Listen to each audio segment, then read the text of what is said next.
predicting that in 2011, we will witness the most important day in America in more than 50 years. He says it will change everything about our lives. The way you shop, travel, invest, educate your children, and even how you take care of your health and your own family. Now, this man has made some outrageous predictions over the years, but here's the thing. He's usually right. You see, he predicted the collapse of GM, Fannie Mae, Freddie Mac, and America's biggest mall owner. In fact, Barron's called his work a dire prophecy.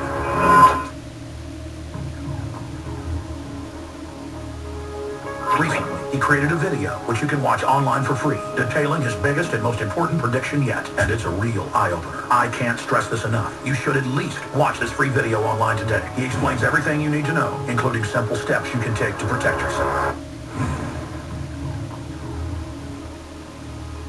You can watch it for free right now by going to endofamerica2011.com. Again, that's endofamerica, the number 2011.com. President Woodrow Wilson brought us the federal income tax, created the abominable Federal Reserve, and led us into World War I. But what he also did, which many don't think about, is push through the 17th Amendment, which allows citizens to vote directly for their senators. This was a death knell for our constitutional republic. Joining me once again, historian Tom Woods and historian Monica Crowley and journalist Nick Gillespie. Tom Woods, to you first. When the federal table was created, three entities were represented: the people in the House of Representatives, the nation as a whole in the President of the United States, and the states as sovereign entities in the Senate. And senators were sent to the United States Senate by state legislatures. They were there to represent the government of the states and the states as sovereign entities and not the people in them. What happened in the Woodrow Wilson years to destroy those equal places at the federal table? Well, if you want to talk about the 17th Amendment, it sounds innocuous, right? What could be better than people electing their own senators? That's what progressives said. We're going to crack through here and fight for the people. But what in fact that meant is that your senator no longer felt himself bound to the will of your state, whereas the legislators had thought of themselves as, in effect, guarding their interests by keeping him as like an ambassador of the states. Now, senators go around to major cities all over the country to raise money. They feel more tied to those donors than they do to their states. Some of the best work on this has been done by Todd Zwicky of George Mason University Law School. But the very fact that we never discussed the 17th Amendment, that it's totally off the table, means you're onto something, because most of the important issues in our country are off the table. Let's advance this 17th Amendment argument to the present day. Obamacare.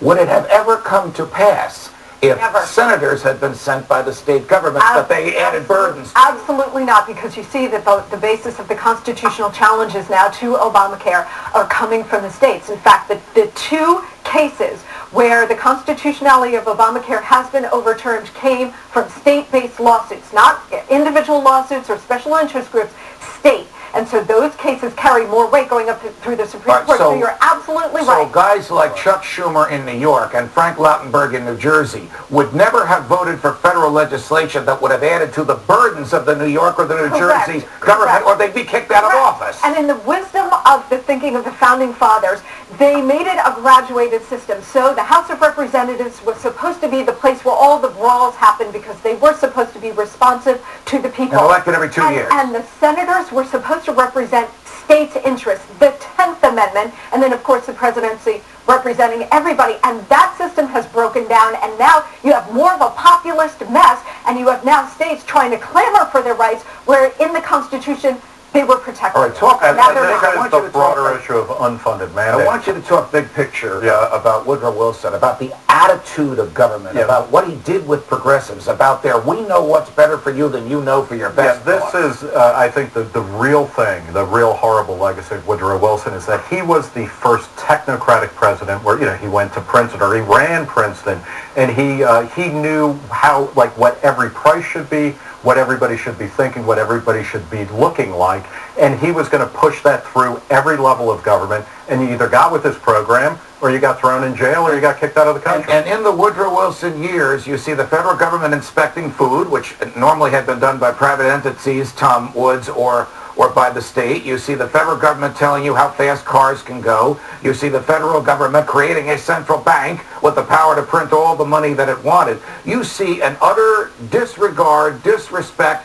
for the previous 130 years of American history, in which most of governing was done by the states. From and after Wilson, most of governing is done by the feds. Agree or disagree? I agree completely. That was exactly his philosophy. He spelled it out repeatedly. His philosophy of the presidency is an outright horror. That if you have a great charismatic president, there is no obstacle that he can't overcome. I mean, it's the sort of thing that you would expect to hear in 1930s Europe that comes out of Woodrow Wilson's mouth. And of course, the Federal Reserve, supposedly the progressives are going to make government more responsive to the people. To the contrary, here you have this institution that we can't even ask them for an audit these days. That would be too uppity of us. And the claim that the Fed has given us more stability is based on phony baloney statistics that even Christina Romer doesn't acknowledge anymore. The absolute worst. Look, he put into place the progressive income tax. Abraham Lincoln started the income tax because he needed revenue for the Civil War. Supreme Court declared it unconstitutional. Correct, and Woodrow Wilson came in and then institutionalized it. But also, don't forget another big crime of Woodrow Wilson: international law and international governance. For the first time, makes its way into American jurisdiction. The United States and with the League of Nations. And he resegregated the federal workforce in D.C. I mean, this guy is... After Reconstruction, it integrated. Yeah. And last word on him, he was not from New Jersey. He was from Richmond, Virginia. He always claimed to be a proud son of Richmond. All right, thanks, guys. And now a few items from our President's Day Freedom File. A few stories about American presidents that you may not have heard before. President Lyndon B. Johnson was responsible for advancing modern American socialism. He created Medicare and Medicaid, two programs that have $56 trillion in unfunded liabilities, money that the government must pay that it doesn't presently have. These two programs were part of what LBJ called the Great Society, a grandiose and unconstitutional plan to have federal taxpayers give the poor basic levels of health care, education, and social services. If it is wrong for you to steal from A and give to B, it's wrong for the government to do so. The Constitution simply does not authorize the federal government to be Robin Hood. Since LBJ, government interference in education and health care has grown tremendously, and the cost of health care has skyrocketed, and the quality of education has plummeted. Does this sound like a great society to you? Some claim that Harry Truman ended World War II and saved countless lives by dropping nuclear bombs on Hiroshima and Nagasaki, Japan. But the sad reality is that Truman, in terms of deaths per second, is the greatest mass murderer in human history. These two bombings killed at least 240,000 people in a couple of minutes, and directly, and probably thousands more due to radiation exposure in the days and weeks afterwards. Almost all of them were innocent civilians. As time revealed more about the moments leading up to these bombings, it has become clearer to historians that Truman acted rashly and unconscionably. He had intelligence that the Japanese were about to surrender. He did not need to drop those bombs, and hundreds of thousands of innocent lives could have been spared. But he wanted to show the power of America to the Russians and impress Joe Stalin. And in this vainglorious act, he committed one of the greatest war crimes in history. Something a little lighter. In the early years of the nation, the assault on free speech was in full swing. In 1798, President John Adams signed the Alien and Sedition Acts into law, which made speech critical of the President or Congress a crime. So when Vermont Congressman Matthew Lyon, referring to President Adams' large waistline, called the President his rotundity, Adams had the Department of Justice prosecute Congressman Lyon. He was convicted of violating the Alien and Sedition Acts and thrown into a Massachusetts jail for 2 years. But Congressman Lyon had the last laugh and the last word, because while he was sitting in jail in Massachusetts, he ran for re-election from Vermont, and he won.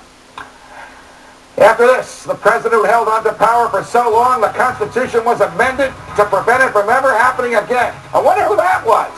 Next.